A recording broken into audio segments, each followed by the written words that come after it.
Download the app. We're going into the it's the e-scooter home. There's a QR code inside the manual. We just scanned that. So if we get this, we'll download the app. All right, once it's downloaded, we're gonna open it up here, add our scooter. All right, so we just need to make sure that the scooter is on. All right, we're gonna search. It's gonna search for it. It should be able to show up. Our Bluetooth signal is automatically on. All right, so after searching for it, it's found our scooter here, and we're just going to link it, and we're connected now. So now we can go into the app. The app's got some cool features here. We can see the charge. We can see a percentage on the battery. We do have a green battery scale right here. We can see what our voltage is of the battery, the actual speed. You can turn a headlight on, off. So you can change the gear. It's got like, these are different speed modes. First, second, third. Third's gonna be the highest speed mode where you can get up to 25 miles an hour.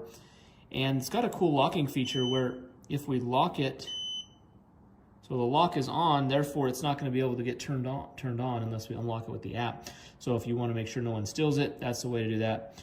We can change the unit from mph to kilometers. You can set the cruise on this while you're driving. We can set a speed limit. Yeah, we can have a sleep timer.